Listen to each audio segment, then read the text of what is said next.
Assalamualaikum warahmatullahi wabarakatuh. Perkenalkan, saya Yani Susilowati, CGP Angkatan 8 dari Kabupaten Boyolali.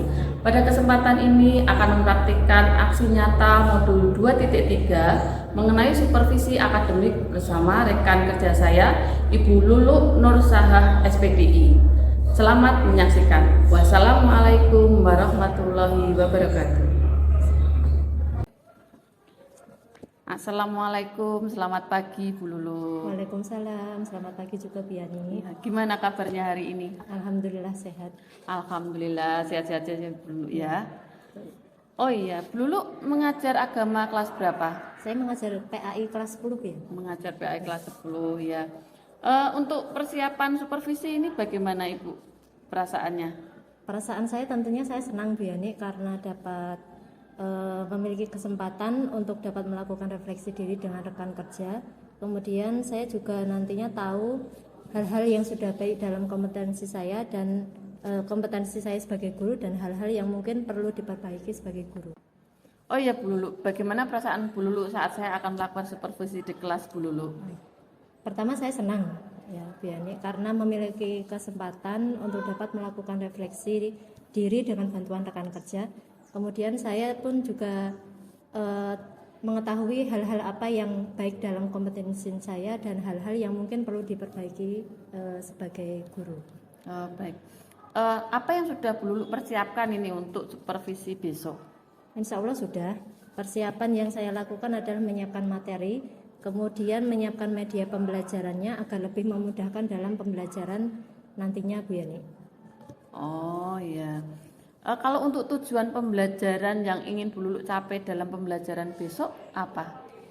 Melalui model pembelajaran PBL yang nanti akan saya sampaikan di kelas, dalam pendekatan diskusi dan menggali informasi, peserta didik dapat menyebutkan hukum bacaan surat Yunus ayat 40, 41 dan surat Al-Maidah ayat 32 dengan benar. Tujuan yang kedua, peserta didik dapat menunjukkan bacaan surat Yunus ayat 40 dan 41 dan surat Al-Maidah ayat 32 dengan benar. Baik.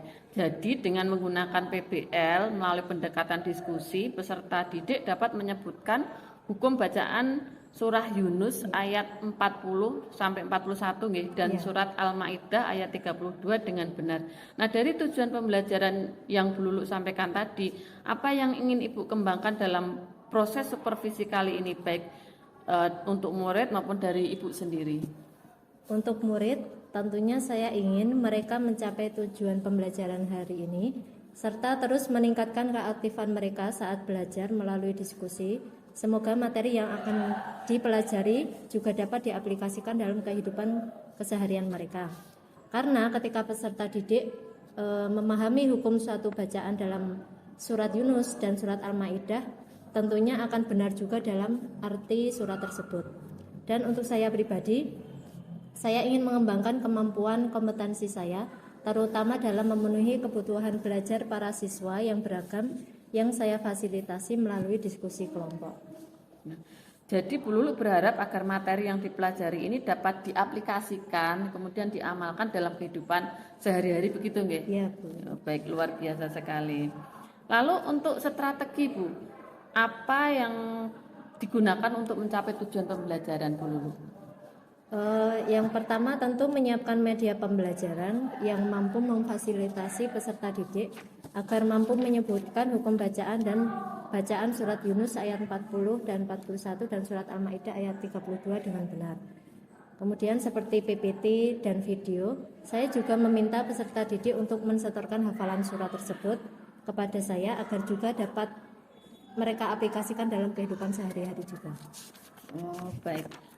Kalau untuk tantangan, adakah tantangan yang Bu Lulu hadapi dalam mengajarkan materi tersebut? Tentunya ada, Bu Yani. Yang pertama, saya mengajarkan materi tersebut di mana pembelajaran tidak hanya fokus pada kognitif, namun ketercapaian tujuan juga dilihat dari perubahan sikap peserta didik dan aplikasi materi tersebut dalam kehidupan peserta didik saya.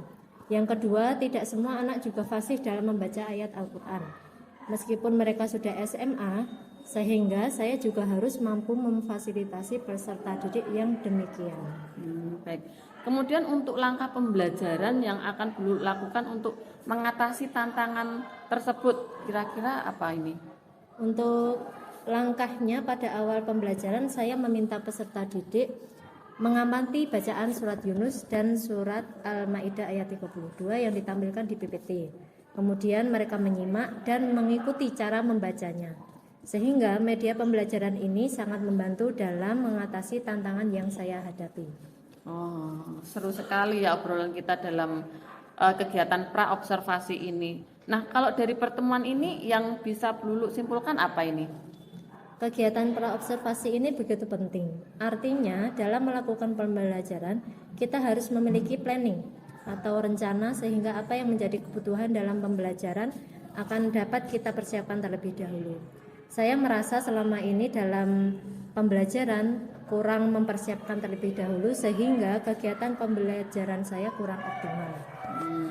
Jadi secara tidak langsung pra-observasi ini kita diingatkan poin-poin penting apa ya yang perlu dipersiapkan dalam pembelajaran sehingga pembelajaran yang akan dilaksanakan itu lebih maksimal. Nah, sama yang seperti Bu Lulu rasakan ya, dengan adanya pra-observasi ini guru akan menjadi lebih siap dalam mengajar. Ya. Nah, mungkin ada lagi yang ingin Bu Lulu sampaikan? Saya rasa cukup Bu Yani. Oh ya ya.